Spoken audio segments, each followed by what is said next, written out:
Hello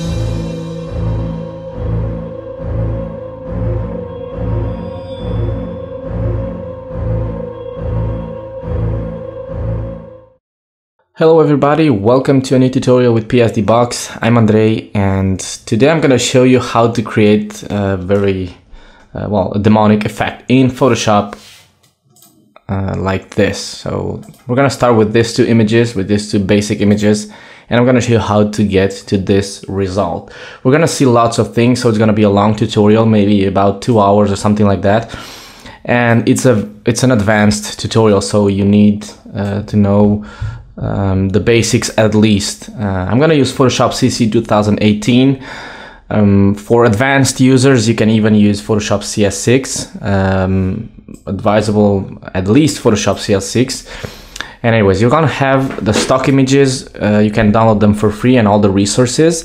On the video description, you'll find the link that will take you to my website, and there you will be able to download all the resources that you need to make this. And if you're a premium member, you will also be able to download this PSD file along with the original stock images in case they're no longer available on the internet. So as I said, I'm going to show you how to create this dirt effect on the skin. I'm going to show you how to apply this wound here using stock images, how to create the eyes, how to create these wounds here using, again, stock images. I'm going to show you how to work with hair, even though here is not looking very realistic, but I'm going to show you methods to extract hair. And well, what else? How to apply textures, as I said, to create this dirt effect, and how to get the overall look that you see here on this image. As I said, it's going to be an advanced tutorial. I'm going to go step by step, so it's going to be a long tutorial as well. So download the stock images that you need for this, and let's get started.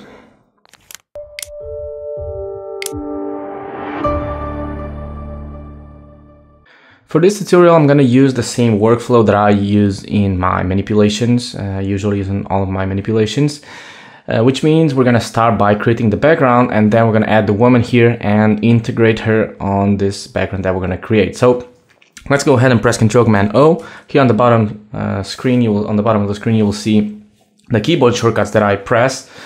So you can see them over there. I use Mac, so for Windows, if you see CMD, that's Control in Windows.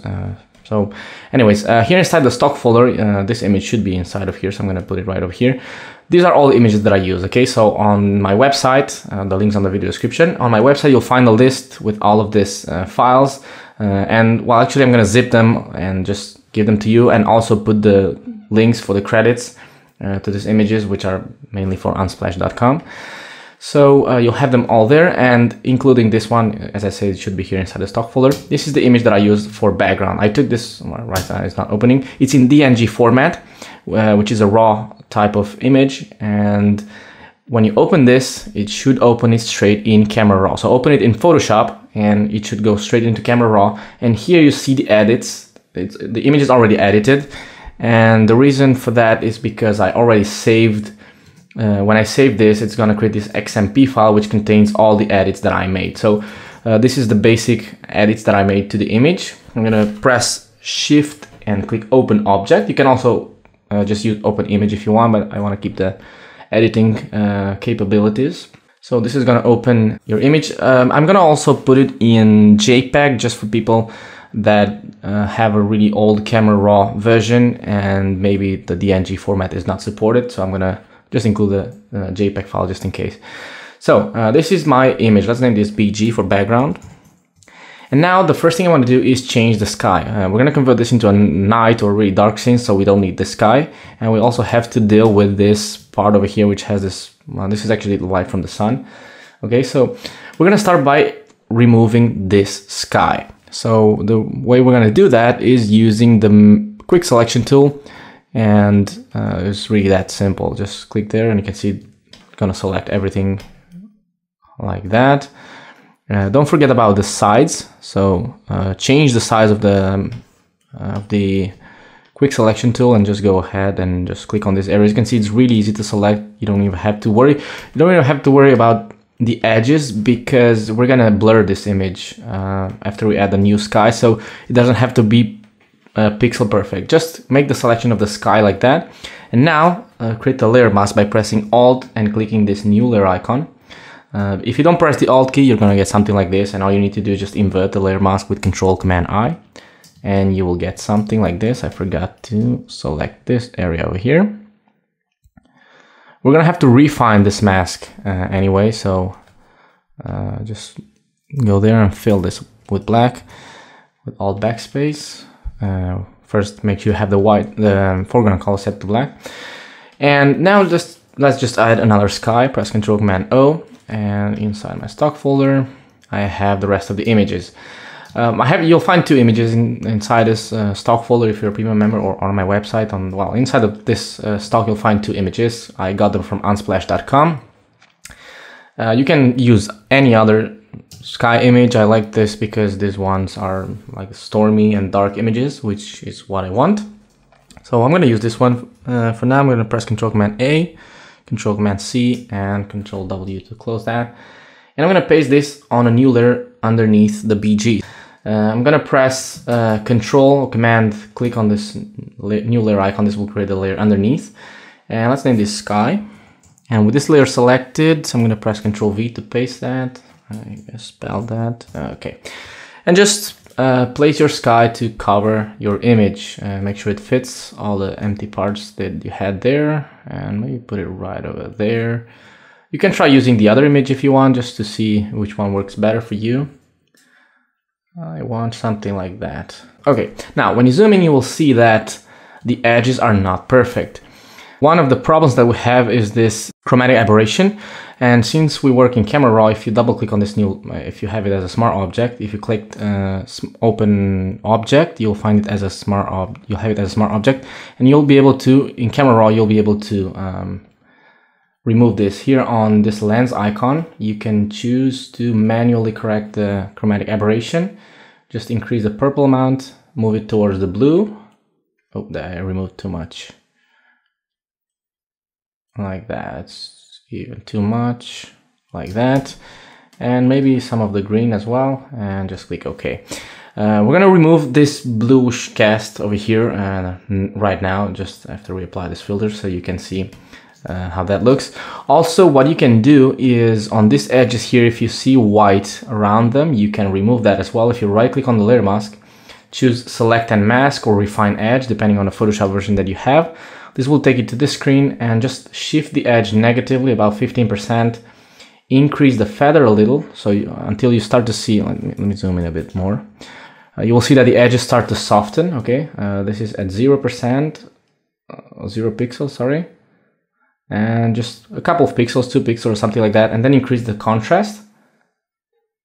And you will remove that. As I said, we don't need all the angles and everything because we're gonna blur this, but if you don't do this, if you have that white pixel around it, when you blur it, you're gonna see a big white glow around, which is not looking nice. So once you have that, now let's remove this blue around here and this yellow part over here.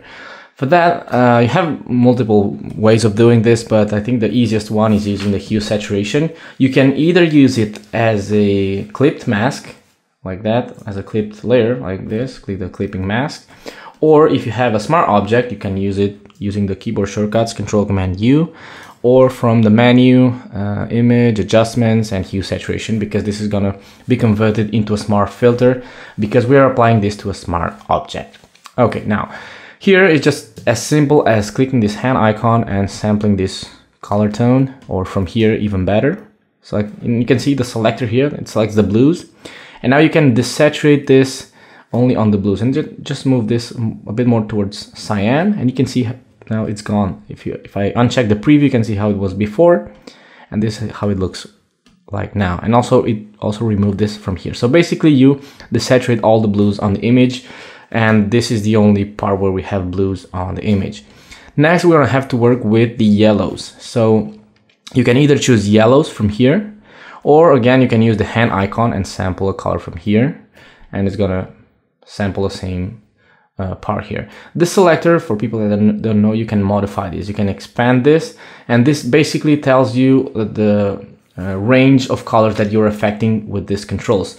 So if I now reduce the saturation, it's going to affect this part of the yellows, and this is the transition. You can move this to restrict the transition to make a steeper transition, sorry, or have a softer one. And this is the core. Okay, this is the main area that is affected. And you can just, maybe I moved it too much towards orange like that, or I can even make it smaller and a smaller transition.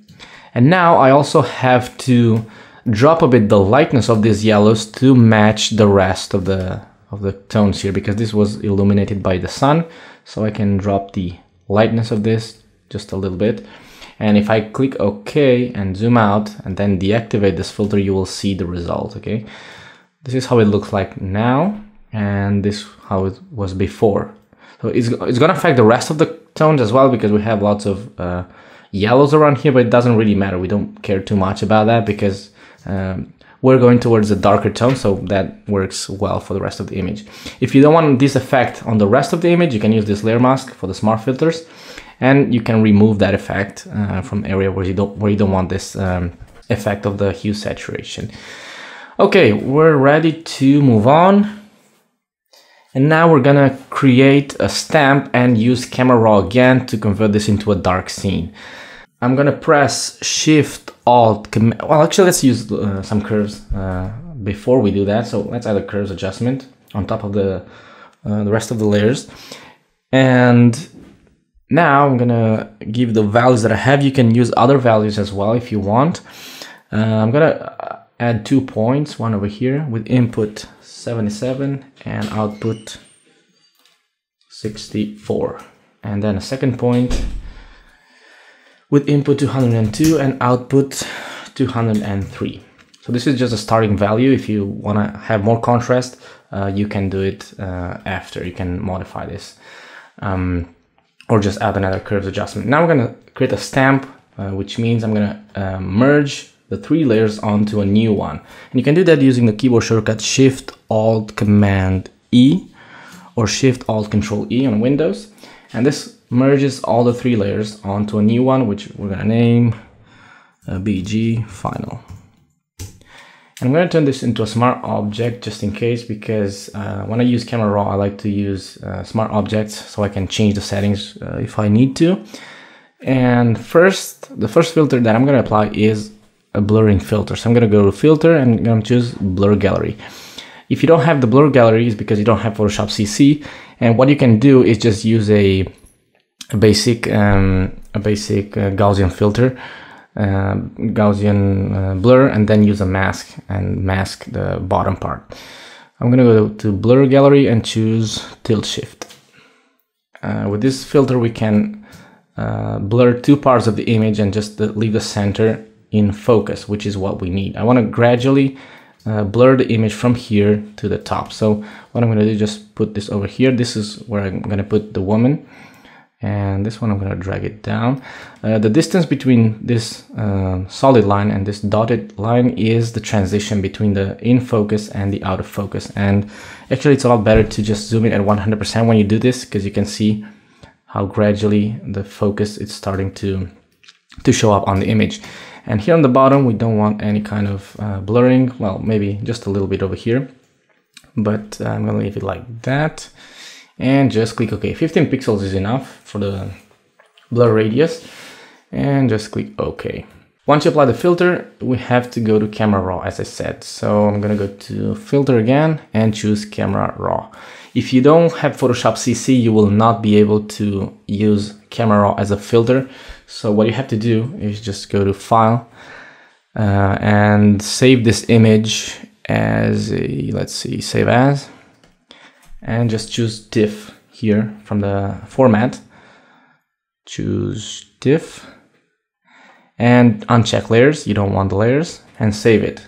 I'll give it a name, save it, and then open that TIFF file back in Photoshop, and it should open it in Camera Raw. If it doesn't open it in Camera Raw, it's because you have to change the preferences here on Camera Raw, on the Photoshop preferences, and here on TIFF, choose automatically open all supported TIFFs. By default, it should be set to this. So if you have this, it will open it back in Camera Raw automatically. So let's go back to the Camera Raw filter. Okay, right over here. And here I have a preset. I saved the preset already. But basically what I did is I just used some radial filters like this to focus the light over here and darken the rest of the image. Reset local corrections. I want to edit the outside of this, and I'm gonna drop the opacity of the whole, well, the exposure, and increase the clarity of the whole image. And then I'm gonna make this a lot bigger, and then I'm gonna create another one. Let's see if I can do it like that. And the first one I'm gonna put it right over here, and the second one I'm gonna put it inside. And this time I'm gonna work on the inside and just increase the exposure a little bit and increase the the clarity of this, and maybe a bit the highlights. So basically just focus the light over here. But as I said, then you can also use a linear filter just to darken the top part using this. Anytime you add a new filter, you have to reset the local corrections, and then maybe drop this, add temperature, and then edit the whole image using this controls here, and basically just get a darker image and something a little more unsaturated. As I said, I already have a preset saved with all the settings that I made. So just click this icon over here and choose load settings. And inside the stock folder, you will find a file called bgstart.xmp. Select that and choose load. And it's going to automatically load the presets except this filter. So this filter you have to create them manually. You can see that light over there, have to put it there manually. And this one as well. This one I just added to you can see if I delete it, it's going to darken the whole image. So that's why I added this. You can also use, instead of using the filter, you can use the FX and add more vignette, but this is going to affect the foreground as well. So maybe that's not, you're not going to get the same effect. So use this radial filter this linear filter, sorry, to darken the top part, and then this radial filter to add the light. And if you want something a little bigger still, put it right over there. Work on the outside and just darken this a little bit like that. Okay, maybe the clarity is too high, so I'm going to put it right over there, and then select the whole image. And in my case, I think it's too bluish, so I'm going to reduce the vibrance even more, just something like that. And you can tweak this and get the effect that you want, but basically this is what I wanted. So I'm gonna leave it. Don't make it too dark. You can always darken the image later, but get something like this and click OK. And we're done. Now we have the image ready to add our monster and the rest of the elements. Before adding the monster, which is going to be the main part of this tutorial, and editing and getting that demonic effect, I'm going to show you how I added that pentagram on the ground realistically using the vanishing point. So let's open the stock image, the stock folder, sorry. And this is the pentagram that I used. I just downloaded this from internet and I just added these symbols myself. And I'm gonna copy this, crop it actually, and just paste it right over here.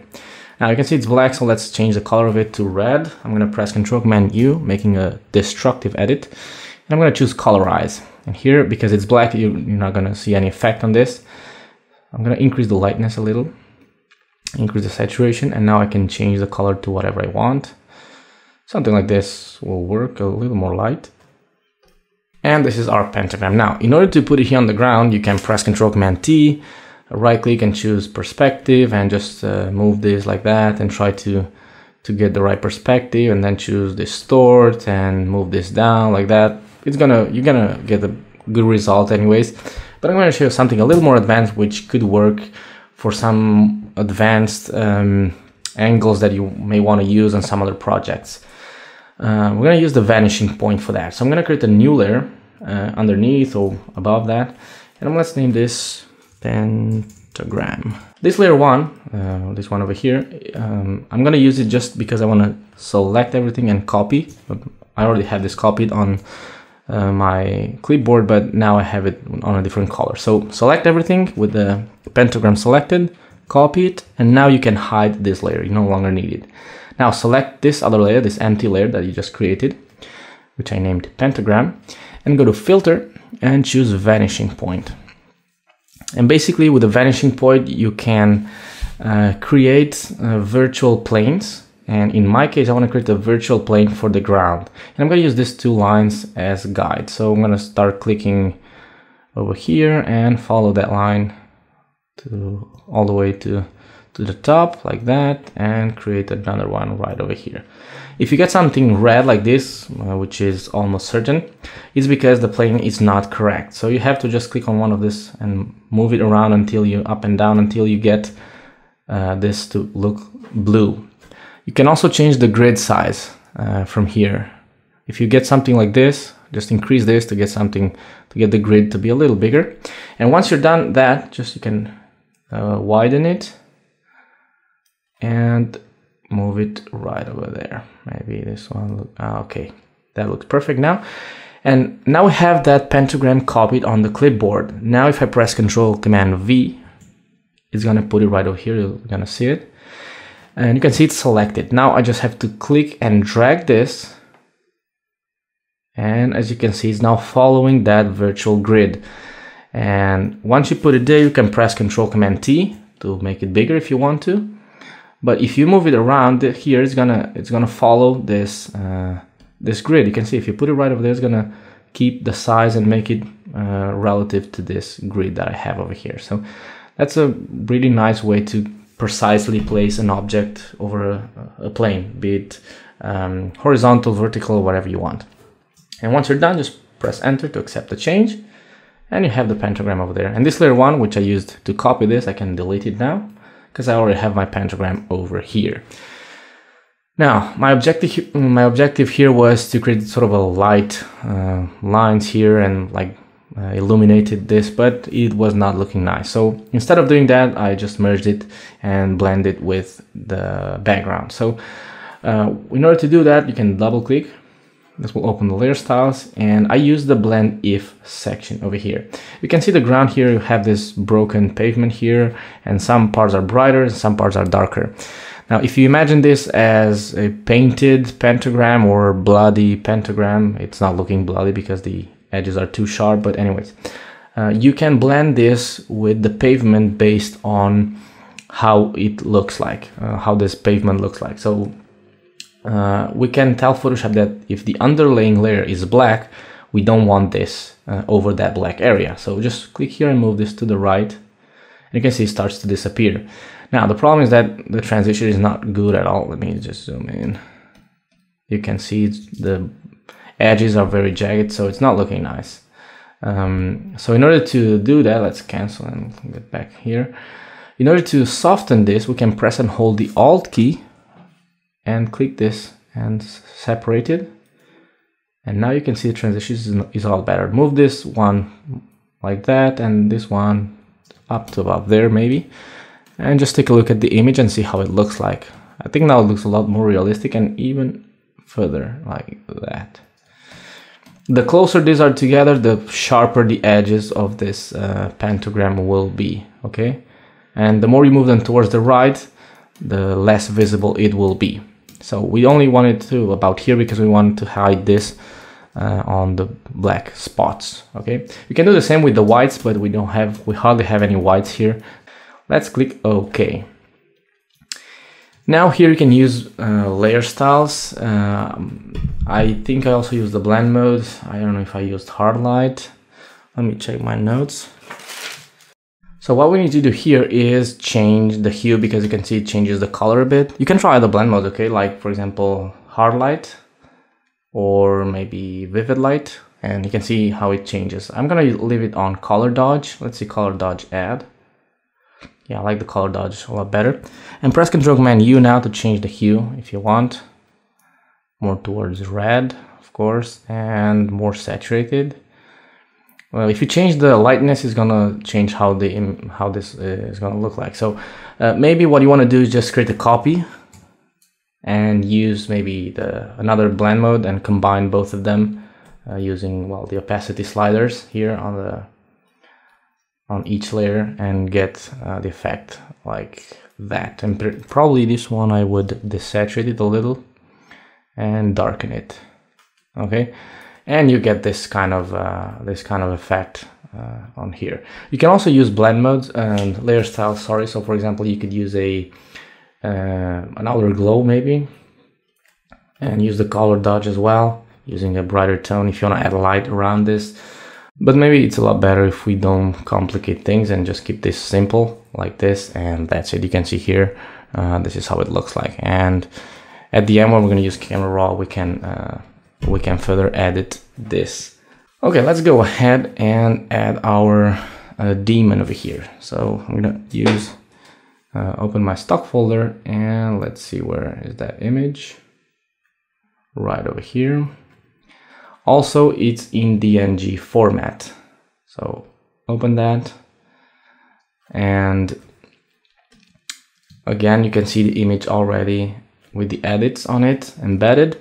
You can just leave it like that and click open image or open object. If you click open object, you will preserve the editing capabilities, and you can move this with the move tool.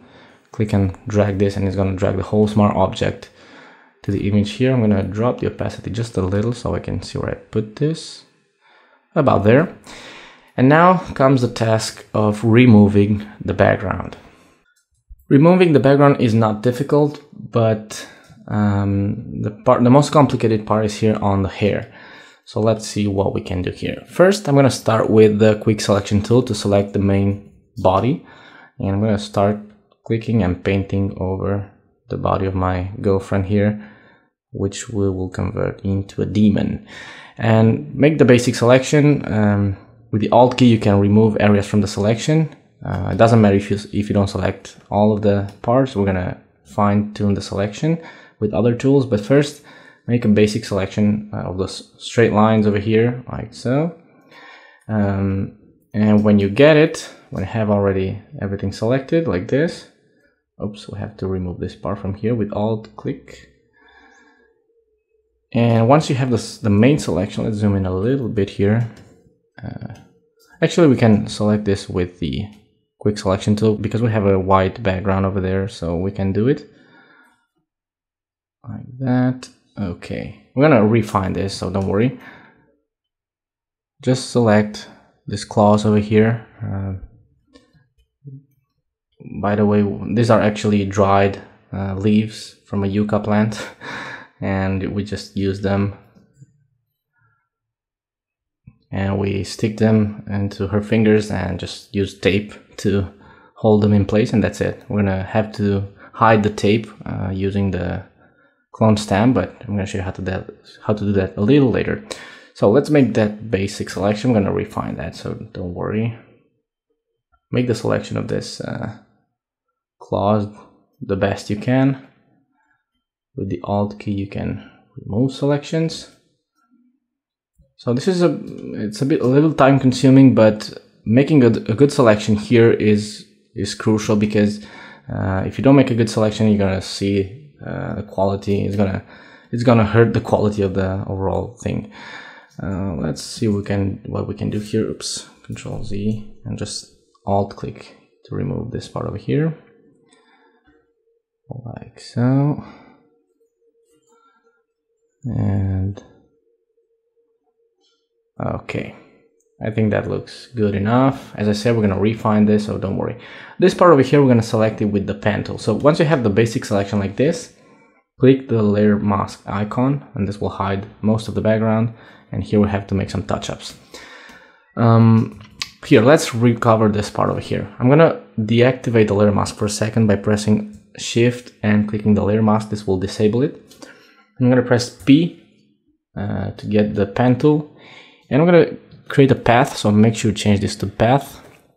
I'm going to create a path around the clause here. I'm going to show you how to do that, and I'm going to go to fast forward. So just start creating a path like this. If you click and drag, you can create smooth angles, curves, and stuff like that. So just create a path around the clause. It's really simple. So I'm going to fast forward here, and we'll see when I'm done.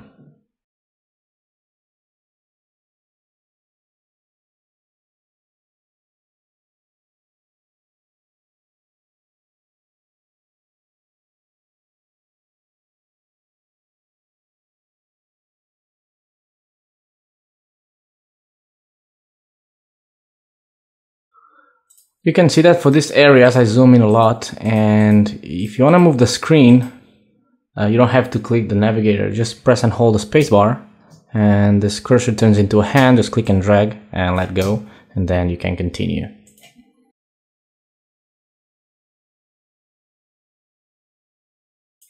Okay, so when you're done with the selection, close it and right click and choose Make Selection with the pen tool still selected. Okay, make selection, feather radius to 0, anti-allies here, click OK. Now reactivate the layer mask, again shift click on it, and now go to Edit, Fill, choose White. First you have to invert the selection. And now in order to reveal this, make sure you have the foreground color set to white. First you have to invert the selection because we have everything selected here. Press Shift Control or Shift Command I. I'll go to Select Inverse. And now Alt Backspace to fill. I'll go to Edit, Fill, and choose White and click OK. Okay, and here we have the class perfectly selected. Let's refine these ones over here. I'm going to use the brush tool for this, and I'm going to zoom in quite a lot. Get the brush tool, make sure we have a round brush, hardness 100%, and the size should vary depending on the area you're working with. Blend mode of the brush normal, opacity and flow 100%. I'm going to paint with black to remove these spots over here. Make sure I don't have the pen pressure on and the shape dynamics. I'm using the graphics tablet. If you don't have one, it doesn't matter. You can do it with the mouse as well. If you have one, it's gonna be perfect for when you're gonna make the hair. But if you don't have one, don't worry, you can still do it with the mouse. It's gonna take a little longer, but it doesn't really matter. So, okay, let's see if I have another one. Yeah, this one here on the bottom. I forgot to remove the chromatic aberration from this image. Let's see if I can do it if I double click on the image. Should open, okay, it should open it in Camera Raw. I'm going to zoom in right over here and go to this lens icon just like before and remove the purple amount. Okay, and let's see if we have green as well. Some areas around here, maybe here on the top. It looks like we don't have that much green. I'm going to still remove just in case. Increase this, well, move the slider toward the right and increase the range and click OK, and you will see that this is gonna disappear now, the color. And we now only have this one pixel which we have to remove, and I'm going to show how to do that in just a second. So let's see. Here on the hair, we're gonna work with the hair a little later, but first we just want to make sure that we have everything selected on the body. Okay, so all part of the straight lines should be perfect before we continue. Oops. And here you have to know how to work with layer masks, how to shift colors and all that kind of stuff. And I think that's okay. Well, still have some problems. Right, oops. With X you can switch from black to white, and if you want to go to black to white, just press the D key on your keyboard. This will reset the colors to black and white. Okay, and with the X key you shift between, you just switch the colors from foreground to background. Okay, great. Now let's deal with this line of light over here. Oops, we still have to work right over here. I'm gonna disable the layer mask just a second so I can see the area and paint with white to recover this part over here. Okay, there's a trick to create straight lines like this. You just let me show you. Let's assume I have something like this and I want to create a straight line. I could go with the mouse carefully painting. But if the line is fairly straight, you can press and hold, well, first make a first click, press and hold the shift key and put the point right over there, and it's going to create a straight line. The same here and here, and that's a lot quicker than trying to manually match and create a straight line. Okay, so that's a little trick. And I think we're good to go. Now, we're gonna use the layer mask and the refine edge to fix this 1 pixel edge, especially around here, this areas over here. So I'm gonna right click on the layer mask and choose select and mask. Next, I'm gonna shift the edge a little bit. And here I will put this on, let's see if I have selection, marching ants. Now I can see the selection over here. Any change that I'm gonna make here is gonna reflect on the selection that I have here. So just make sure you change the view to marching ants. And I'm gonna shift the edge minus 20%, something like that. And I'm gonna increase the contrast and also the feather. And you can see how the selection started to go inwards. Okay, so a feather of about 1.5, let's set it to 1.5, and a contrast of about 20% in this case, or even more, 36. It's gonna, actually, if you change the view back to onion skin, or you can see how it's gonna remove that, like that. The problem is that we may not want to add the effect on the whole image. Maybe some of the areas are well selected and we don't need this. In this case, most of the image needs this, but in case you don't need this effect across the entire edge of the whole object or person or whatever, what you can do is here on the output, instead of putting layer mask, you can choose selection. And what that's gonna do, if I click OK, instead of masking or updating the layer mask to reflect this change that I made here, it's gonna just put the selection. You're gonna see, I'm gonna click OK, you can see it's gonna create a selection with the edge shifted. Now I can use this selection to paint out this edge only on the areas where I need it. So first I have to invert this, because now if I paint with the on the layer mask with black, it's gonna delete the inside.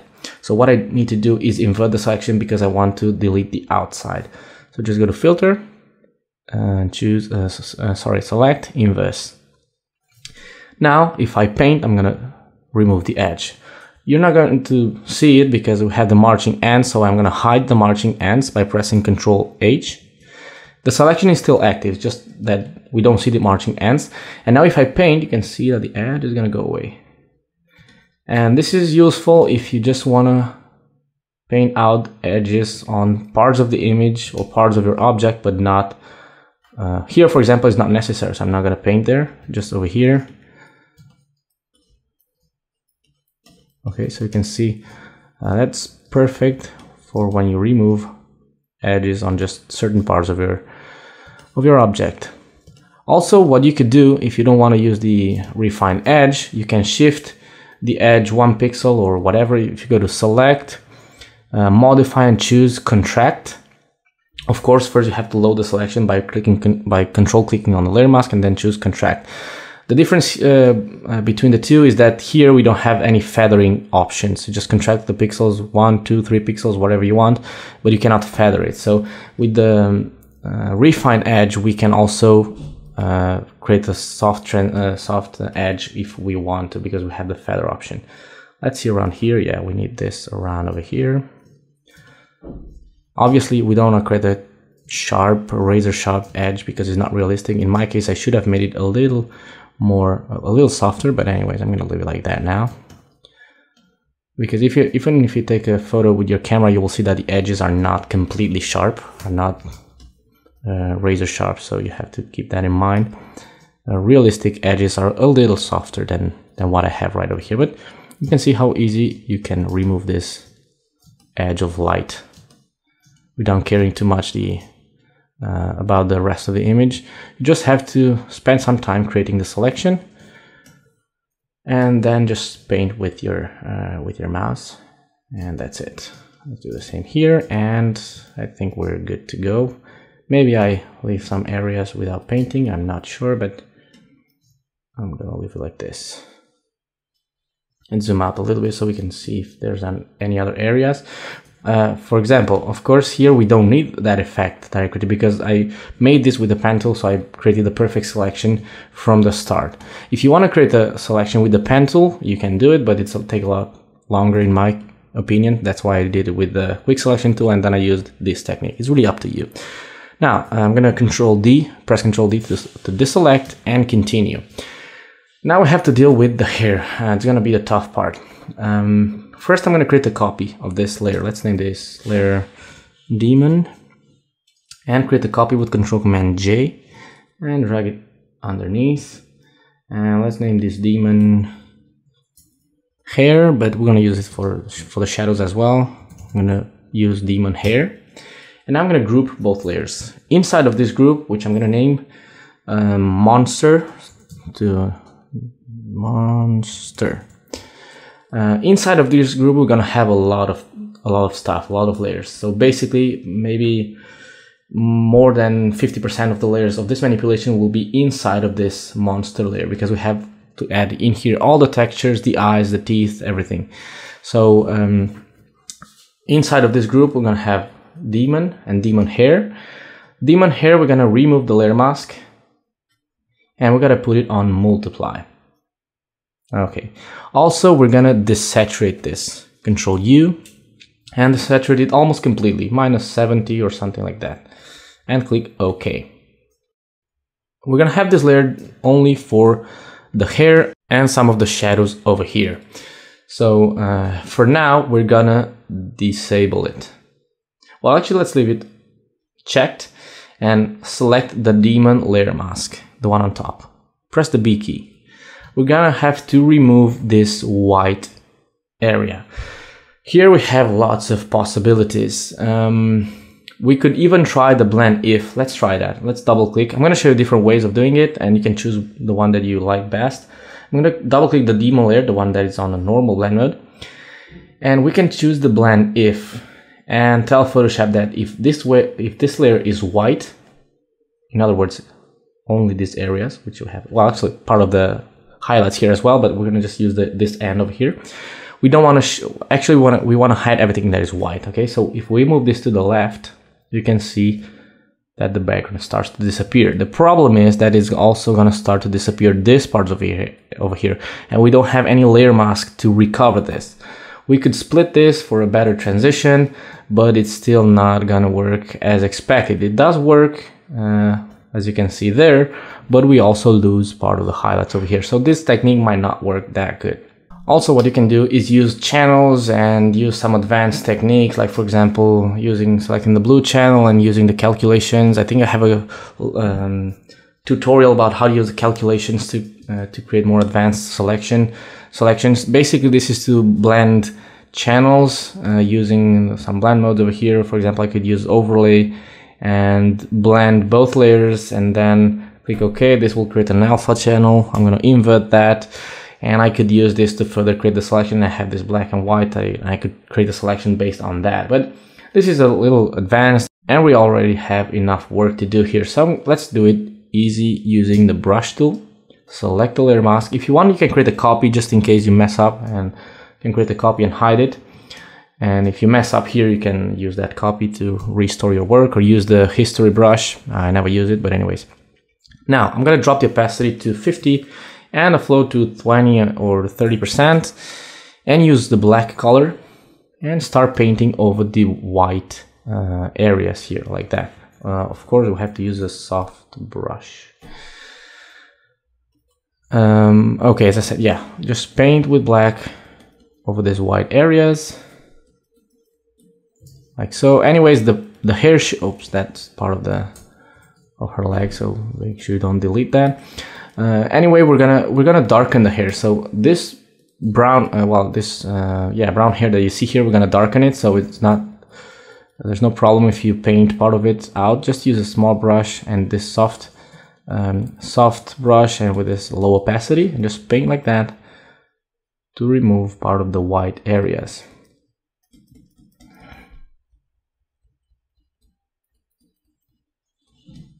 Like that. It's as simple as that. And if you want to have some transition, just make a few passes over the rest of the hair like that, and we're good to go. Make sure you just don't have white around there, and that's pretty much it.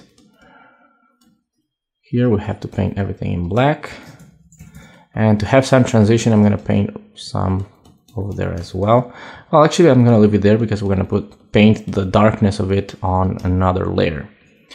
Oops, I forgot to switch colors. Okay. If you want, what you can do is paint with white. Just find the fine hairs right over here. If you're patient enough, you can do this. And just paint over the hair right over there, and that's just to recover parts of it. But as I said, it's not necessary because we're gonna darken the whole hair on the next steps. Let's do the same here. Get the brush tool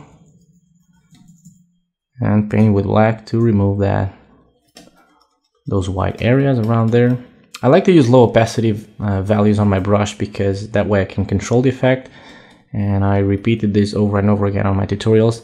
I like to gradually be able to paint in the effect or paint out and just have control over the opacity manually and just make the transitions myself manually. Like that, and the same over here.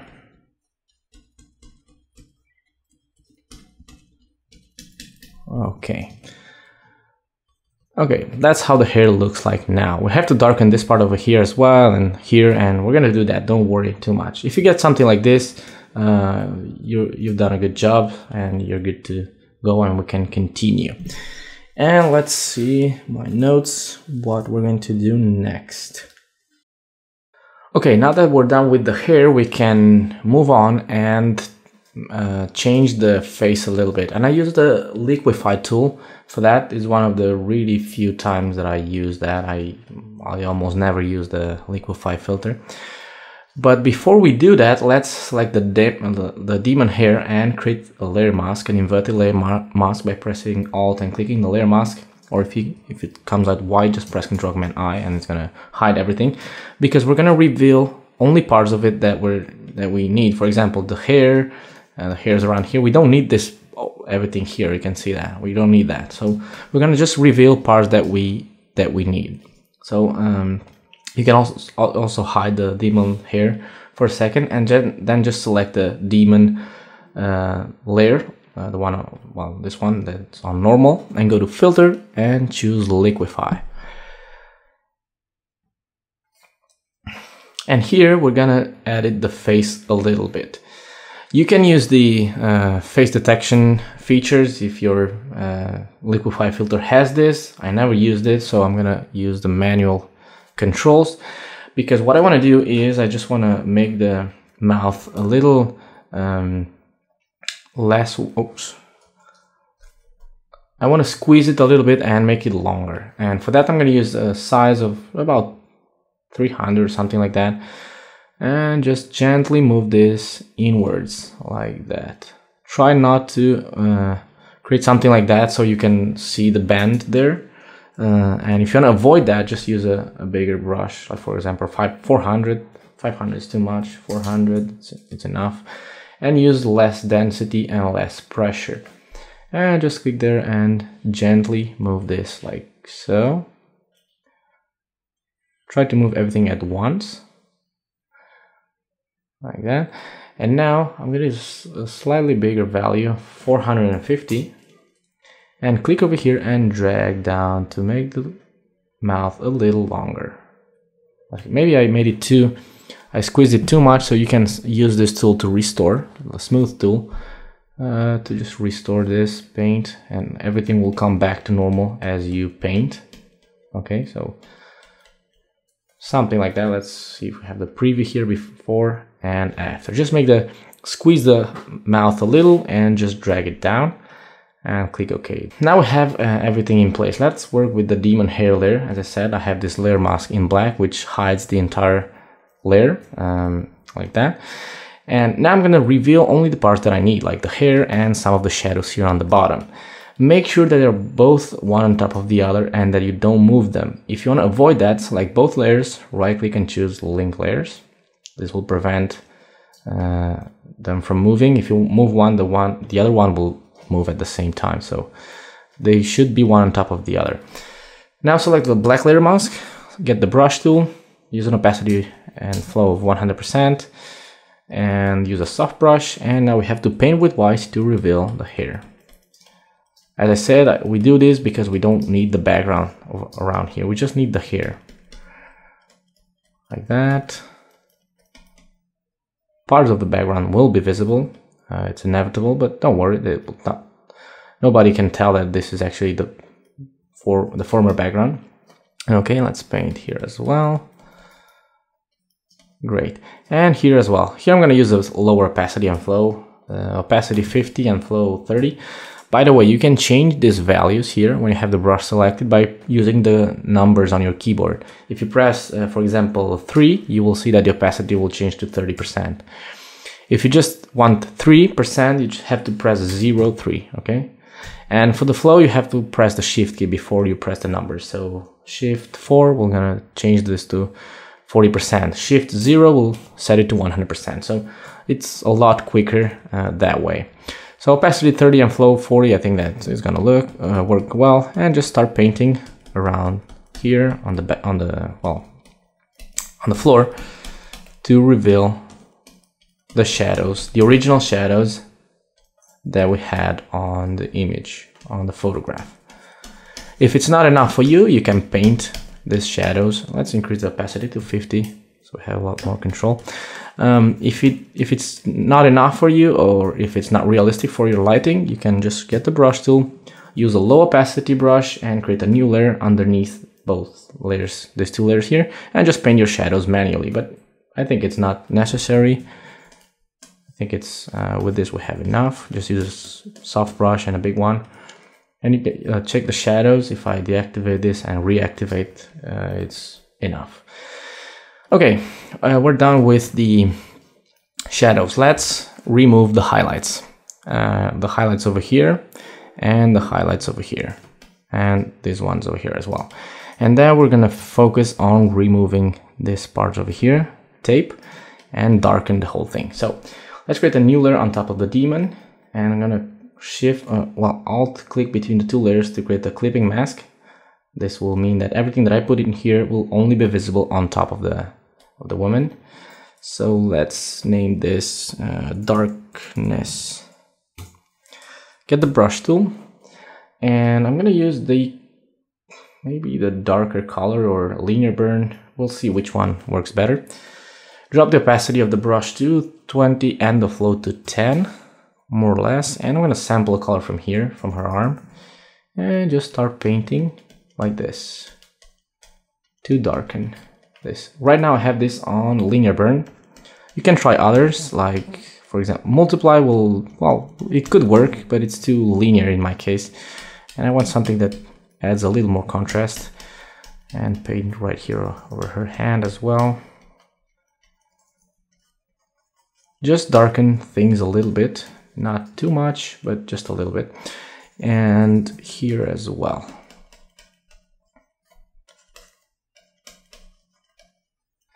We can use the same layer to paint the hair right over here. As I said, to darken it and make it look the same as the other, the one that's on the background over there. Maybe in this case I should increase the opacity. I'm going to put it 30 and flow to, actually 40 and flow 20. And see how, that looks a lot better. It's a lot easier. And just darken the hair.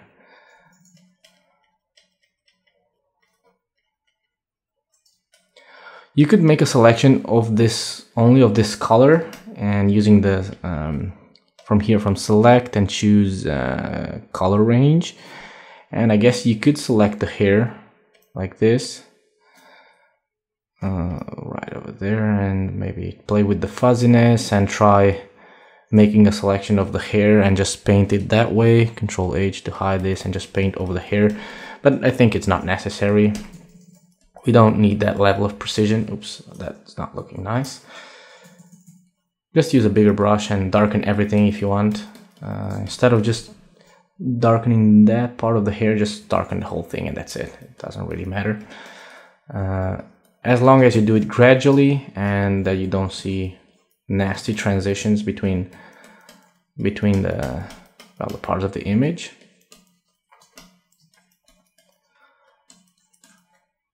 Here I used this brush that was too small and it's not looking that nice, but anyways.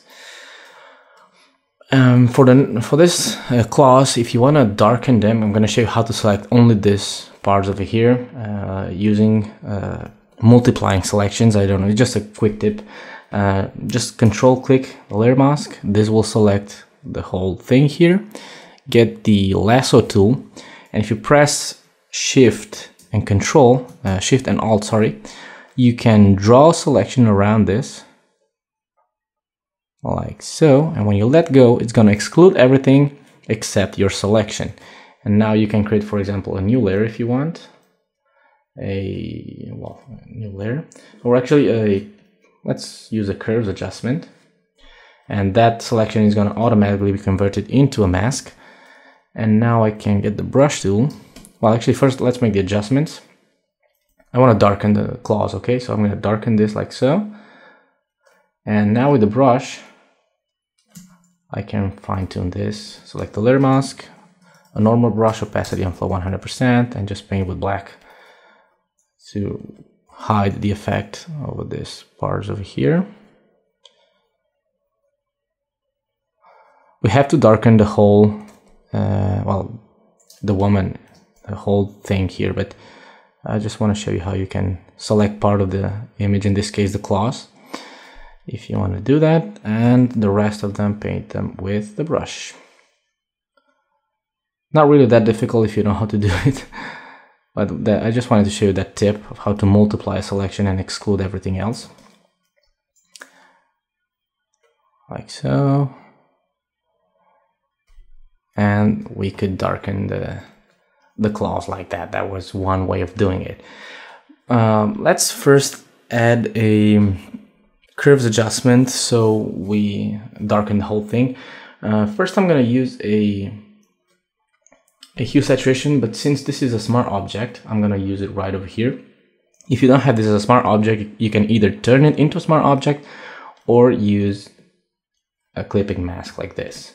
But I want to save space on here, so I'm going to use this as a smart filter, Control U to open the hue saturation, and I'm going to drop the saturation of the whole thing like that to -50. I can edit this one, edit this whenever I want. If I just expand this, you can see smart filters. We have the Liquify, which is the one that we applied here for the mouth, and the hue saturation. Next, I'm going to add a curves adjustment. Let's cancel that. With the layer selected, Control Command L to open the levels, and I'm going to darken the whole thing a little bit, like so. And I'm going to increase the contrast, like so. And the reason why I do this is because her legs were too bright. Something 0.8. I'm gonna leave this 0.8. Oops. Like so. And click OK. Let's move on. What else we can do here? Well, actually on the darkness layer, I should have painted this part over here as well. 20 and 10. Sample color from over there, smart soft brush, and just paint like so. Next, let's fix this part of the claws, this one over here and the tape. We're gonna create a new layer, clipped to the Daemon layer, and let's name this Fix, because here we're gonna use the clone stamp tool, and here we're gonna use current and below, or you can use sample all layers. If you have any adjustment on top of this and you choose all layers, it's gonna multiply the effect. I'm gonna show you what I mean. If I put a curves adjustment, if I use that curves that I used here as a clip layer and create, for example, something like this, let's clip it.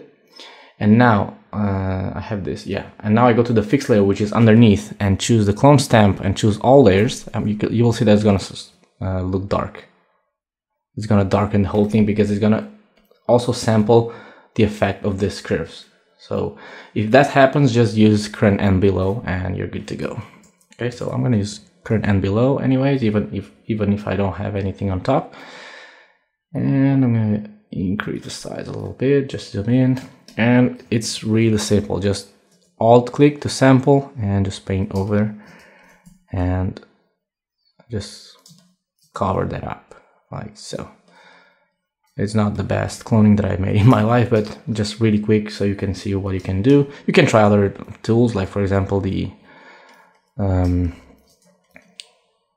the spot healing brush tool or other tools if you want. Here is really simple. Just sample that line over there and paint that. You have to align it perfectly and use maybe a harder brush. When you sample hard edges, you should use harder brushes, like so. And that was great. And the same over here. And do the same on all the places where you have that highlight of the tape, right over there, right over here. And just hide that.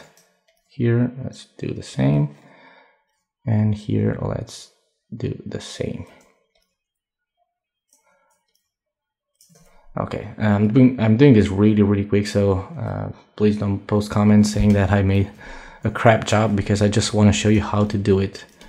The tutorial is really long anyway, so I don't want to keep you watching how to do this perfectly. That's why I give you the PSD file, so you can see exactly what I've done. If you clip this layer, the fixed layer, if you clip it, you don't have to worry about the edges. That's why I clipped the layer. Okay. Also, the palm of her hand should be a little darker, so let's go back to the darkness layer. And here, this white line, I don't like it. I should have removed it as well when I made that selection with the refine edge. But anyways, here I'm gonna select the brush tool and just paint a little more to make it darker. I also wanted to put a pentagram or some sort of weird scar or bloody shape there. When I'm gonna show you how to add that wound over here. You could use the same technique to add something here on the hand if you want, on the palm of her hand.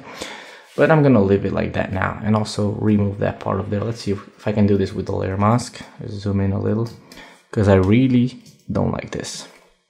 Hardness a little more, and just use a 100 opacity and flow, and just get rid of that, because it was really ugly. You can paint some hair manually. I'm gonna show you how to do this right now. Chances are the hair is not looking realistic, like in my case, it's not really looking that realistic. So what you can do is get the brush tool and just simply paint the hair manually. Like so, just sample the color of the hair and just create a few lines like that using different brush sizes and different colors. Just sample the color of the hair and paint it manually. Don't be shy, just paint it like that. If you have a graphics tablet, here is gonna make your work a whole lot easier. And here is not really that necessary. Maybe here I could paint some more hair like so. I have some tutorials showing how to paint hairs manually. It's not difficult. You can even create your, oops, that was horrendous. You can even create your own brush with several points and then create the hair manually painting like this. I'm doing a really quick job here, but that's the idea, okay? Try to mimic the shape of the hair, and that's pretty much it. It's not really that difficult, but you need some practice on it. Okay, let's move on, and maybe let's make the eyes here. So let's open our stock folder, and I use the stock image from unsplash.com. I use the cat's eye. Open this image of this cute cat, and let's get the eyes of this cat with the elliptical marquee tool. Make a selection. You can even create an oval selection like that, and Control X or Control C, and here we have to create a new layer. We are still inside the monster group. Remember I said we're gonna add a lot of stuff here. And on top of everything, I'm gonna put the eyes now. Control V, and I'm gonna group this straight away. Control G or Command G, and I'm gonna name this eyes. Okay, this group will contain my eyes, and this one will be my right eye, and I'm gonna make it smaller. Control T, and just make this a little smaller. I'm gonna drop the opacity of the layer just a little bit so I can see the original eye. And I want to make this pretty much the same size, just a little bigger.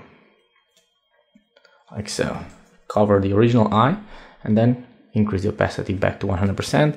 And let's do the same with the other one. Let's get you can use the same one if you want, but I think it's gonna look better if we use both eyes, because that way you cannot tell it's a copy. So Control C or Control X and just paint this inside the eyes group, and let's name this L for left. And the same thing, Control Command T, Shift Alt, and make this smaller. And drop the opacity so we can see the original size of the eye. Okay, right over there.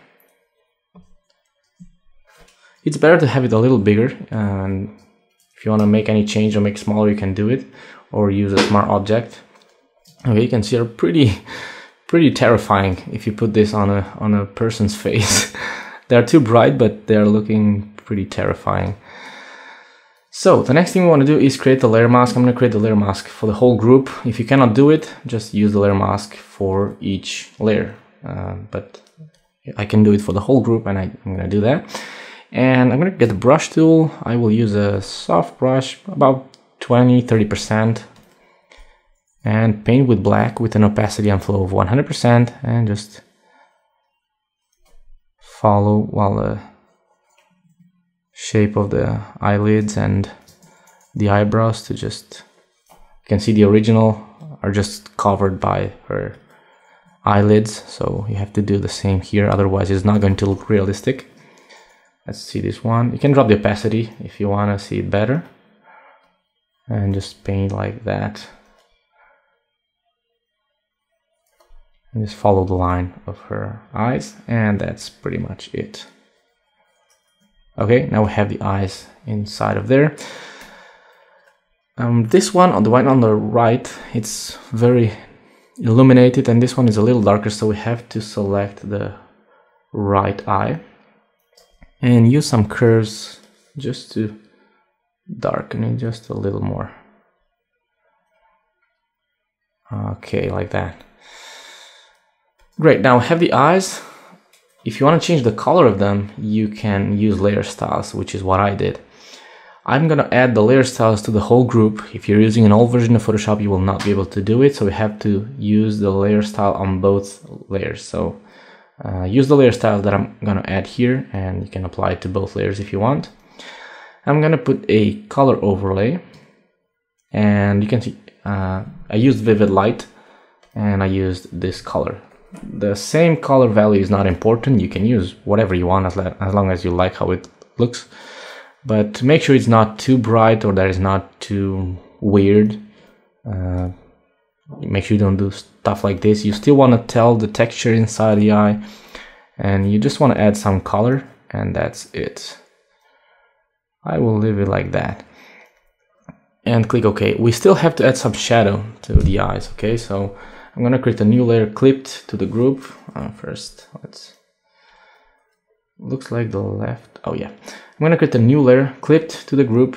I can clip layer to groups. If you cannot do it, just create a new layer inside the eyes like that, and clip it and create two layers. But I'm gonna use it like that. That's why some differences of using Photoshop CC. I don't know if you're in Photoshop CS6 you can do this. And I'm gonna name it Shadow Eyes or Shadow Eye. Get the brush tool, and I'm gonna use multiply and just paint some shadow with this 50% strength. Hardness. Just paint like that to add some shadow. Oops, I have some settings here. I think, yeah. Shape dynamics and transfer. I don't need that.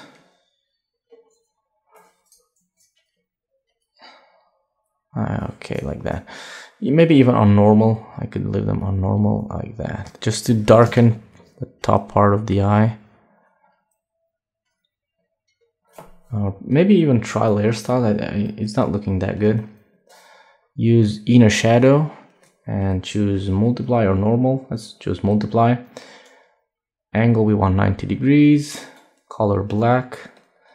And of course we don't want that much distance. And just soften it. Just to add a little bit of shadow on the top part. And that's it. And copy the layer style to the other one and just adjust the distance or the angle or whatever you need.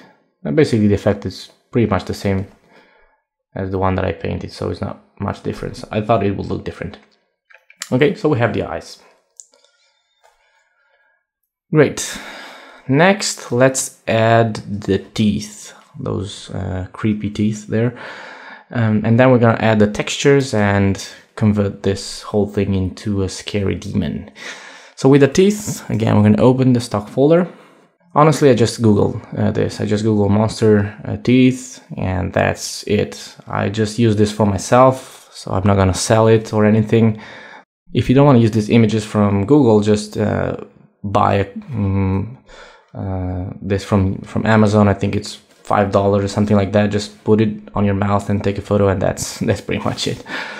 Okay, so I'm gonna select the background with the magic wand, delete. And of course we have to refine the edge. So actually before we delete this, let's refine it. Right click and choose select and mask or refine edge. Of course we want to invert this first. And let's do the same. Select and mask.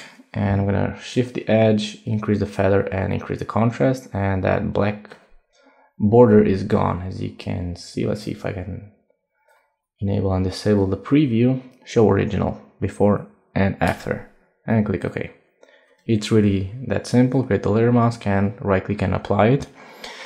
And now we just need each part separately. So I'm going to copy the top part, select it, Control C, go back to my tab, and inside the monster group, we're going to create a new layer and Control G to group it. And we're going to name this teeth. And I'm going to paste this one on this new layer, which I'm going to name T for top, not TR, just T. And next I'm going to get the other part, this one, Control C, and I'm going to close this. And I'm going to paste it right over here. I'm going to put it below the T layer, and I'm going to name it B for bottom. Okay, now I'm going to deactivate the B for a second and work on the top part. I'm going to convert it into a smart object just in case I want to make some changes. I'm going to make it smaller, so if I want to make it bigger, again, I don't want to lose quality. That's why I use the smart object. So I'm going to make it a little bigger than her mouth, and then I'm gonna go to edit and choose puppet warp. Now I don't know if this filter or if this tool is available in Photoshop CC. But if it's not available, you can use the warp as well. You can press Ctrl T, right click and choose warp and try to do it that way. But with the puppet warp, it's a lot better. Edit puppet warp. Now, what I don't want to see is this grid. So I'm going to press Ctrl Command H, and now I can place my points around here. Basically, you just create some pivot points like so around the key spots here, like for example this two fangs and this one over here, and just move this around and adapt it to the mouth of your model or person or whatever you have there, like so. This one should be a little like more on the inside. You can even make them a little larger and do something like that. If you press and hold the Alt key, you will see when you select the point, you will see a small white dot inside. And if you press and hold the Alt key, you can rotate this like that. Okay. Let's put this right over there. Have to match a little bit the angle. Okay, I'm gonna leave it there. Press enter, and now I'm going to create a layer mask for this because we have to hide part of it. I'm going to drop the opacity so I can see a little better, and with the brush, get rid of parts of it. Make sure you still see the lips, and blend this with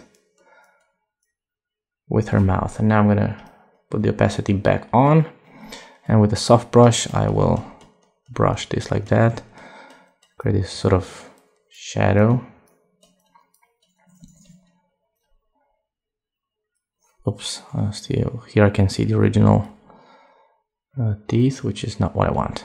Anyways, we can create a shadow on top of this later when we create a dodge and burn. And okay, now let's go with the bottom. You can see it's really easy. Let's re-enable the bottom layer. And here we have to do the same. First, convert into a smart object. Make it smaller with Control T. And put it right over there.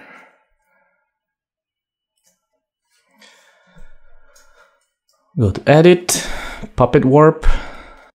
And I'm going to add one pivot point here, and one here, and one here. And here I will use that rotating thing. Select it, Alt, and rotate. And move this a little lower.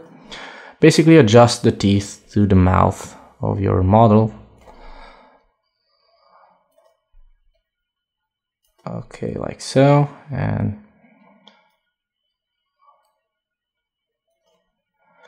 if it doesn't work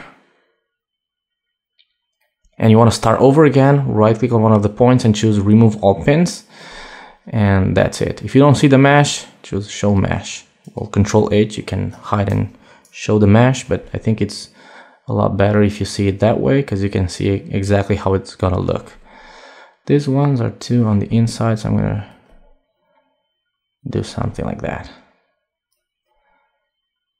Okay, let's zoom in at 100% so we can see how it looks like.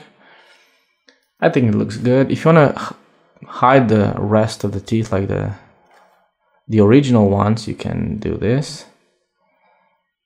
Just stretch this until you almost hide all of them. And press Enter to accept your change, and that's it. And now we're going to create a layer mask. And just do the same as we did with the other one. Just make sure we show the...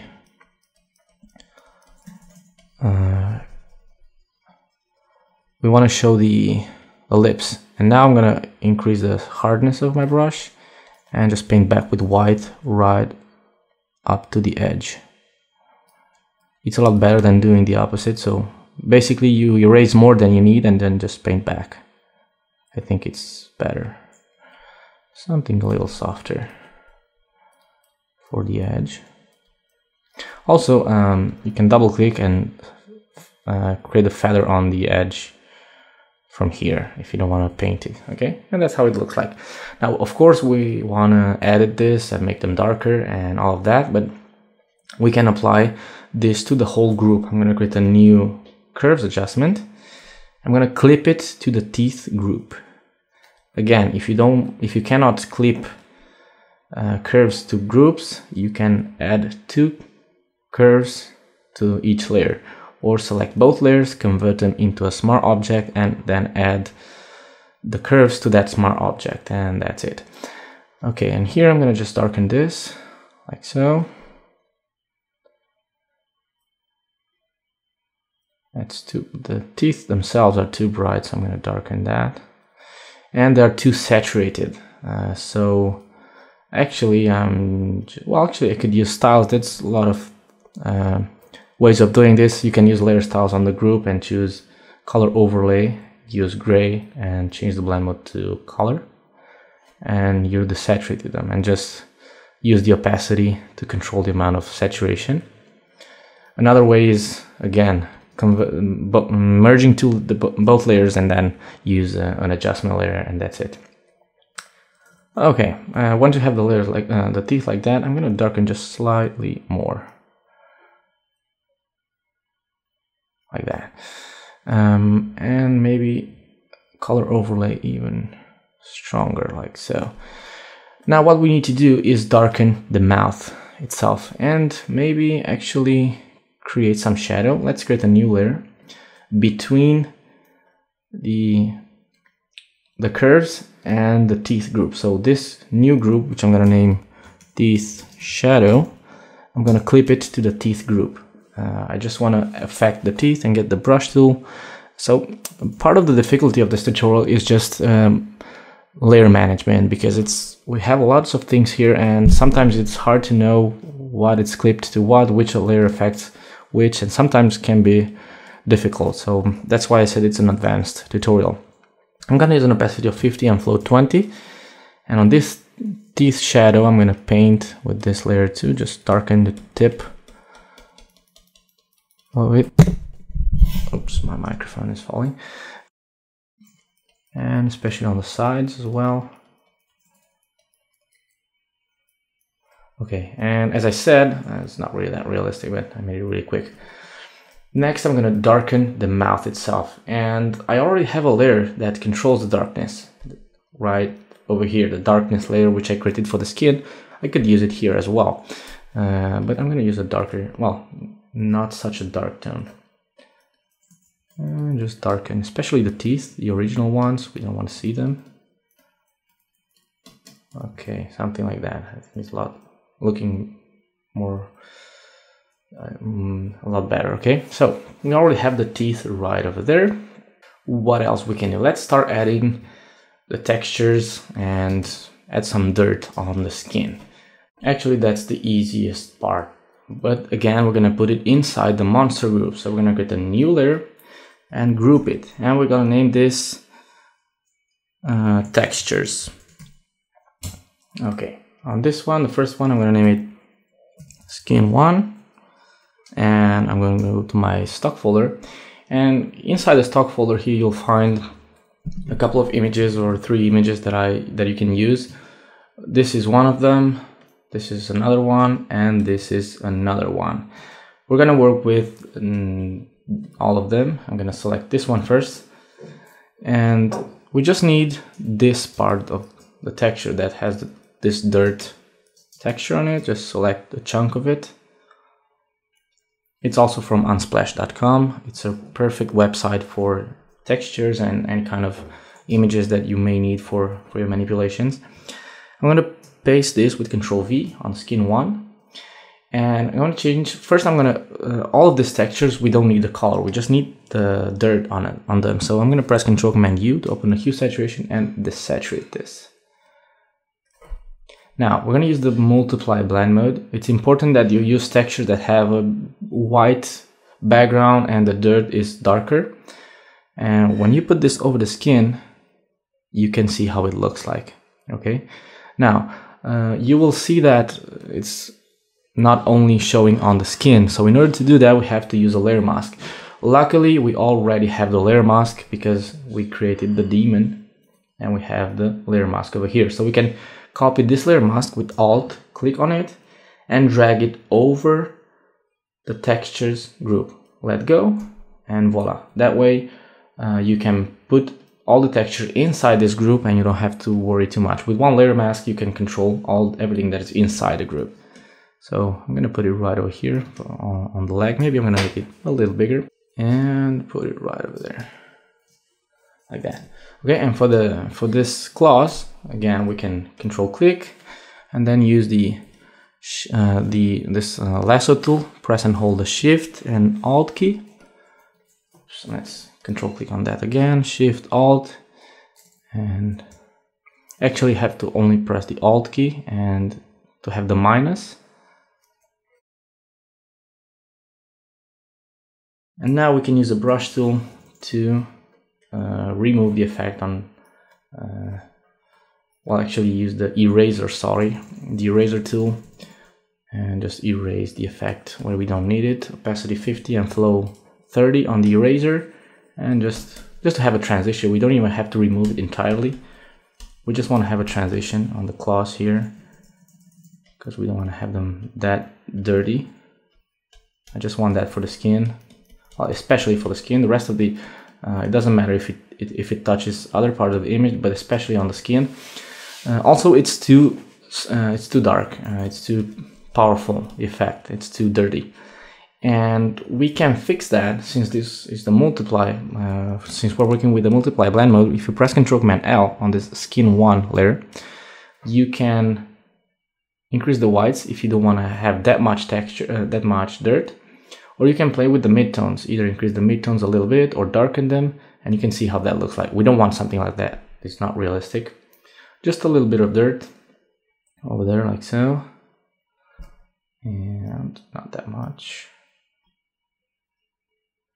Okay, I can click OK now. You can even duplicate this texture if you want. If you're lazy and you don't want to copy another part of the texture, you can duplicate this and put it right here for the arm and the other leg. And for the face, we're going to use a different texture. So with the eraser, remove the texture from the face because I don't want that. I don't want that. Also, just simply make sure that you don't see hard lines on the textures when you paste them, and that's it. You can create transitions or whatever you want, but make sure you don't see those hard lines. Let me show you what I'm talking about. Okay, see this? Make sure you don't have that on any part of the skin or over the image. That's why you can use the eraser and the soft brush and just make transitions, and that's it. Now let's work with the face. For the face, now here another thing that I didn't mention, here on the claws you can close this using the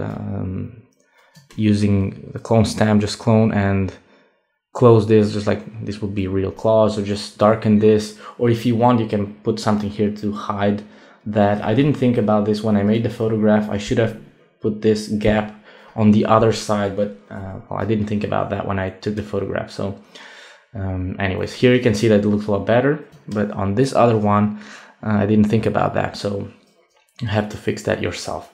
Let's go on the face. On the face I will use another texture. I will use this one, the raw pixel, and I'm going to select, you don't want to select this dark part because it's too dirty, so select something from here, maybe control, let's select something a little bigger, Control C, and on the skin I'm gonna put this over here. I'm gonna name this face 1, and again multiply. Here we don't have to desaturate this because it's already desaturated, and I'm gonna put this right over here. You can see I only need this for the face, so I'm gonna select the eraser. Of course you can use layer mask as well, so if you don't want to use the eraser, use the layer mask. If you're safe, if you feel safer that way, you can do it. Opacity on flow 100%, so we go quicker. Again, just make transitions. Again, if you want to modify the amount of dirt that you have, Control L, and from here you can change this to make it rougher or to make it lighter. Here we're going to overlay a few textures, so make sure you have it a little lighter than usual, just to have a bit of dirt, like you can see that before and after. And then select another chunk. If you want it, this is just only if you want. If you want to just have one, you can go ahead with one. I'm going to select another chunk and paste it on top, and I'm going to name this face 2. And again, I'm going to use the multiply blend mode. And I'm going to rotate this, because here we have this spots here, and maybe I'm going to flip it vertically, so I have this on top of or under her eye, because I think it looks better a little higher up. And yeah, that looks nice. And again, levels, and let's see how it looks better, lighter or dirtier. I think it could look better if it's a little dirtier, like so. And well, actually it's I don't know, I'm gonna leave it to 58%, because now I want to use the scratches. Maybe I will remove the face too, I'm not sure, because now I want to add these scratches. And the way I'm gonna do this is I'm gonna select a chunk of it, not in the middle but slightly on the top side or maybe on the bottom, but you don't want to have this dark side or the very center of it. So just select part like this, like so, Control C, and I'm gonna hide this because I don't need that. And I'm gonna paste this and I'm gonna name it face scratches. Okay, I misspelled this. Okay, now if we set this to multiply, we will barely see the scratches. So first we have to invert the layer. Let's leave it back on normal so you can see what I'm doing. I'm going to press Control Command I. This will invert, and you can see now the scratches are white and the background is almost black. It actually has a blue tint, so we have to desaturate this. Control U, desaturate, And now I can use the screen blend mode. Well, actually, instead of using the screen blend mode, I have to invert it again. And now you can do something like this. Okay. The reason why I inverted it first is just so I could see the scratches. And now I'm gonna use the screen blend mode. Oh, oops, multiply, sorry. And now you can see all of these scratches over here. Of course, it's too strong. So I'm gonna, as I said, I'm gonna deactivate phase 2 and actually just delete it because it was too much. And I will get the eraser, a big soft eraser, and just remove the effect from places where I don't need it. Especially the hair, because it's gonna be too dark. Okay, but we still have the scratches here. And now I can move this around and just still use levels again. And if I want to have more scratches, I could do something like that. And of course we want to remove this effect from the teeth. It's not realistic, so make sure you remove that. You can have the dirt on it on the teeth if you want, but make sure they're not really that visible, or mask it a little bit. The teeth should be pretty much clean. Also, you can enable and re-enable the textures to see where are they visible, because you'll see it better. You can see that line over there. I don't know if you can see it. No, just look here, so I have to get rid of that. I don't like it. Oops, here on the skin copy. Okay. And we're good to go. The next step will be creating... also, make sure the eyes are on top of the textures. I forgot to mention that. You don't want the textures to be over the eyes. So make sure that you drag the eyes group on top of everything. Like that. We want to have clean eyes. We don't want to have dirt on them. Okay, let's create the... right here, the saliva over here. You see on the mouth, like that. You can see how that looks like, and it's actually pretty easy. I thought it would be a little more difficult, but it's not. So create a new layer, and let's name it saliva. Get the brush tool. Use a hard brush, or between 80 and 100% hardness, and we have to use almost white color, something a little light gray. And if you have a graphics tablet here, it's gonna work perfectly. But if you don't have, you have to do it with your mouse, and it's a little more difficult. I'm gonna put the opacity to 100% and the flow to 60. And just basically imagine how the saliva would look like on,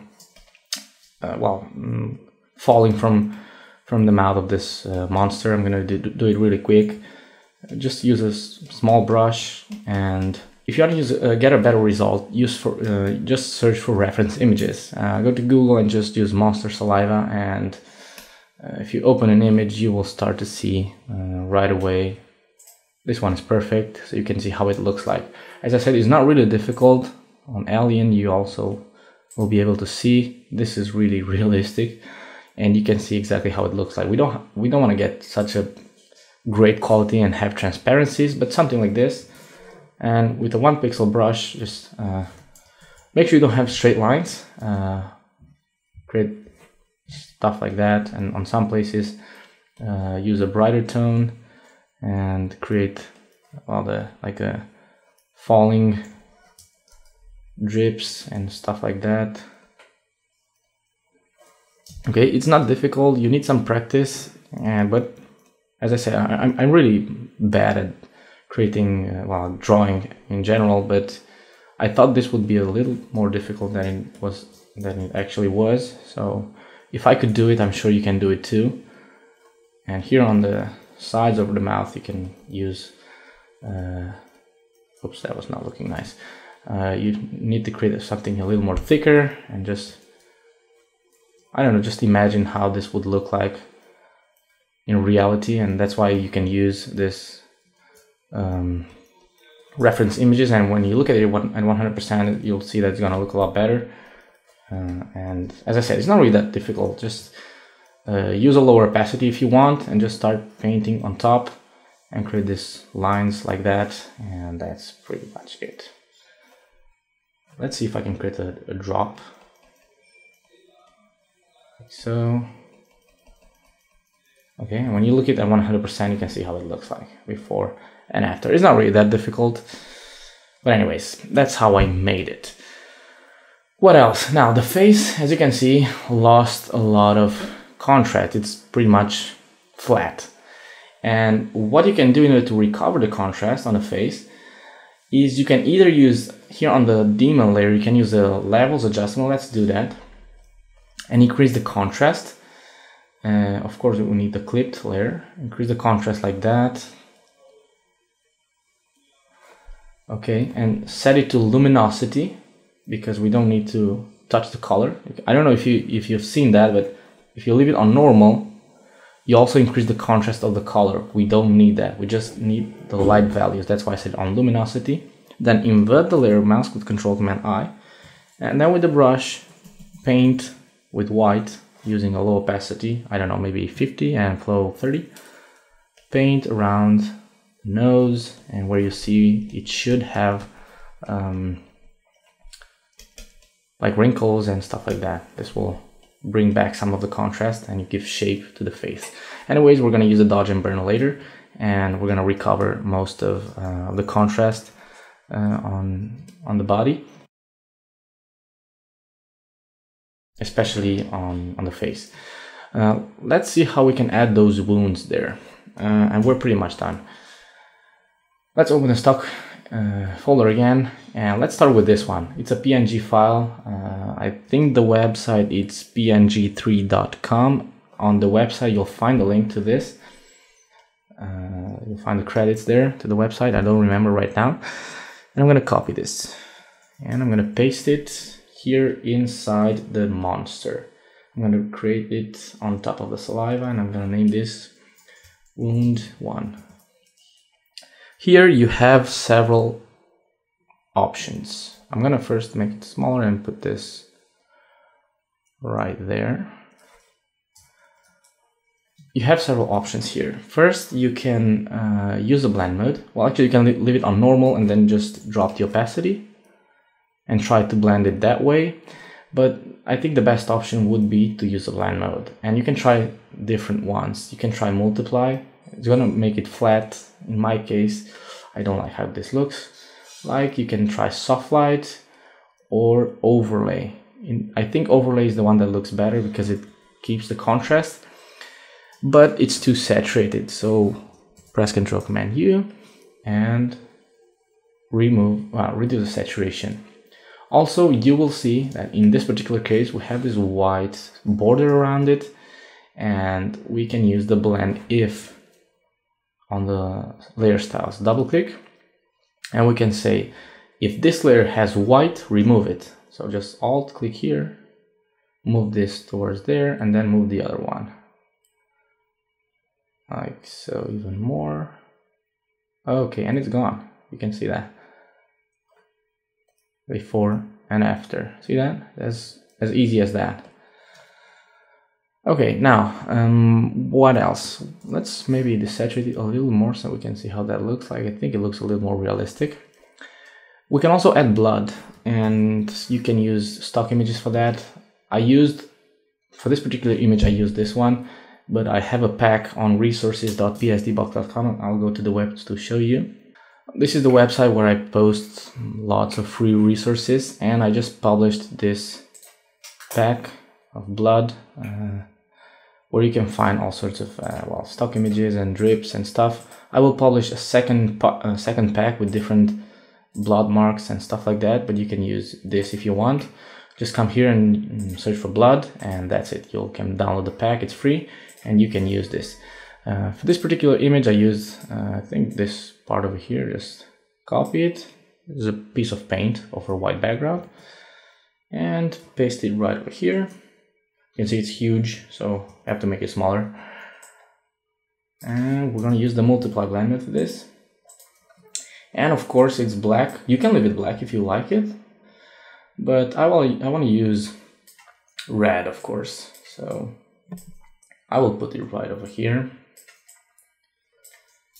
And in order to color this to red, I'll use the hue saturation. So press Ctrl-Command-U and choose colorize, and just increase, put this tool here and match the saturation of the other layer.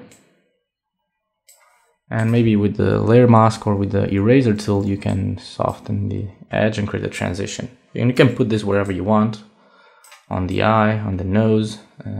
On the mouth is not looking that realistic. Maybe over there, if you delete this part. I'm gonna put it right over there. Okay. What else? Let's add the wound over here. I'm gonna show you how to blend that kind of images. I used this one. Let's open it. This is actually a real stitch, so it's a little disgusting for some of you maybe. So Control-A, Control-C, and Control-W. And I'm gonna paste this again inside the monster, and I'm gonna put it right here on the leg. I'll have to make it smaller a bit. Since this is a skin texture and it's similar to this one on the leg, right now it has different color, but anyways, you can use the soft light or overlay blend mode when you have this kind of images. Of course, it's too saturated, but I'm gonna show you how it's gonna blend perfectly, almost even without masking. Soft light looks good. Overlay sometimes looks even better because it has more contrast. But first, let's desaturate it. Press Ctrl-Command-U and drop the saturation almost completely. Now, the thing with the overlay and soft light is that when this becomes, or when it comes close to the neutral gray, it becomes transparent. So if we get the skin to be close to the 50% gray value, it's gonna become transparent. And I'm gonna show you how to do that. Press Ctrl-Command-U, or actually levels, Ctrl-Command-L. And what we need to darken is this white part. So I'm gonna drag this towards the dark, and I'm gonna click OK. And I'm gonna turn this back to overlay. You can see how that looks. And now it's too dark, so I advise you do this after you change the blend mode. So I'm gonna press Ctrl-Command-L again, and just change the values here until you blend it with your image, maybe something like that. And now you can, oops, I don't know what I did, but anyway, okay.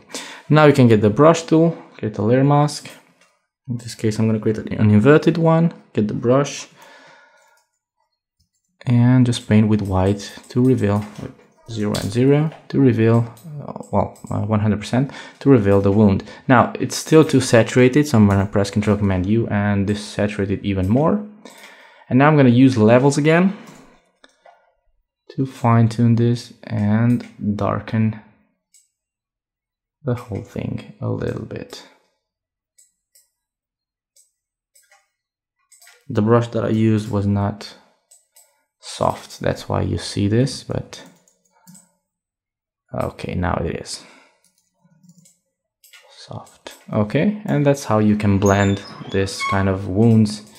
If you have a skin texture, it's really easy to blend with other skin textures, but that's the way you do it with the soft light or the overlay blend mode. And that's basically it. That's how I created this manipulation. Of course, now it comes the effects and some of post-production effects. I also use some textures of stones here.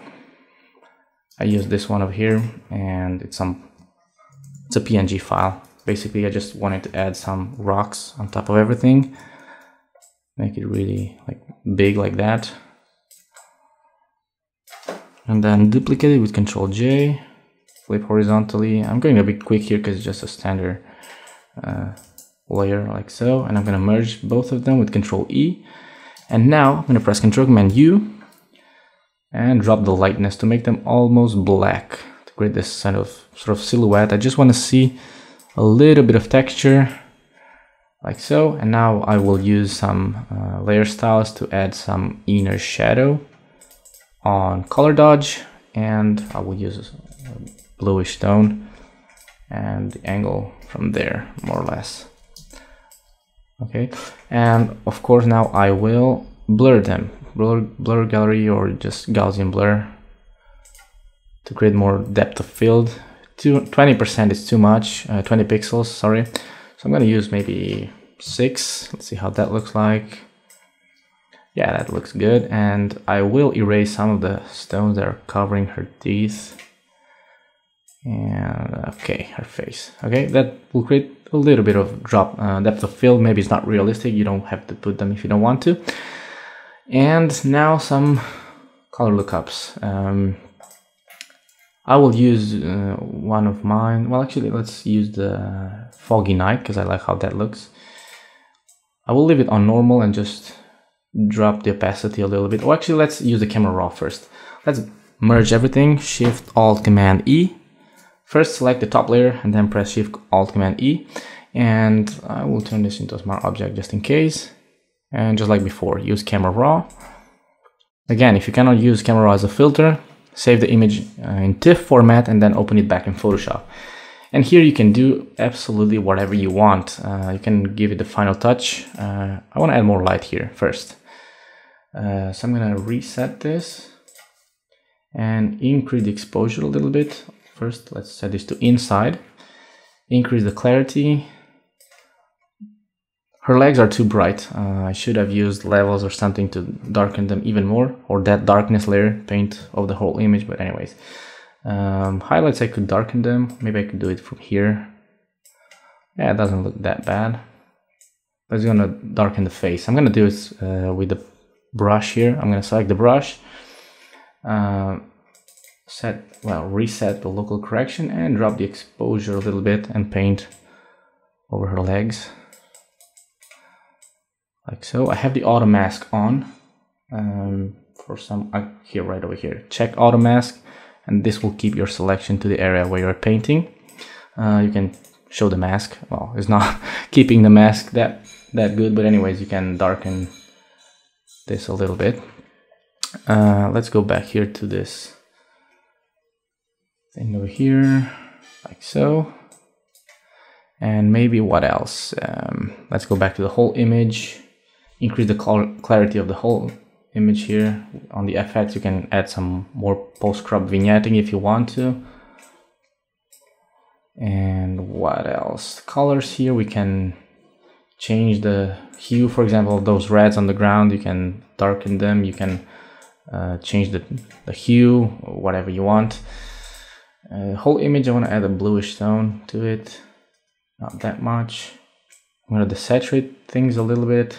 Well, reduce the vibrance and increase the saturation.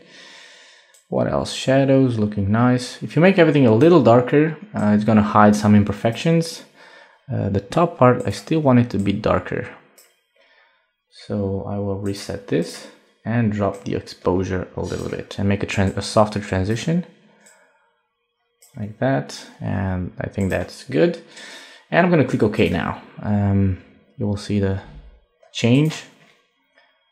Before and after camera raw. Just focus the light on her a little bit. And now I can add color lookups, and I will use my color lookups from the Portrait Awesome. I really like those. And if you're a premium member, you can get them for free. Let's see which one. The lightness is not what I want. 27, I like it. And then, yeah, oops, I don't want a group. I'm gonna add another one.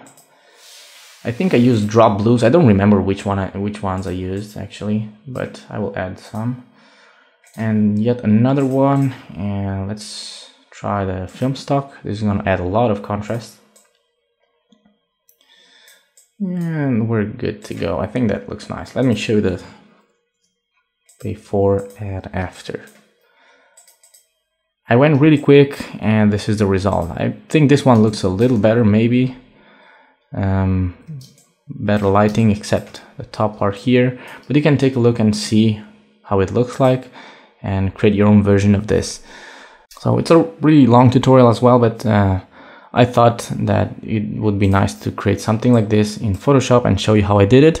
I hope you enjoyed it. Leave your comments on the video or on my website.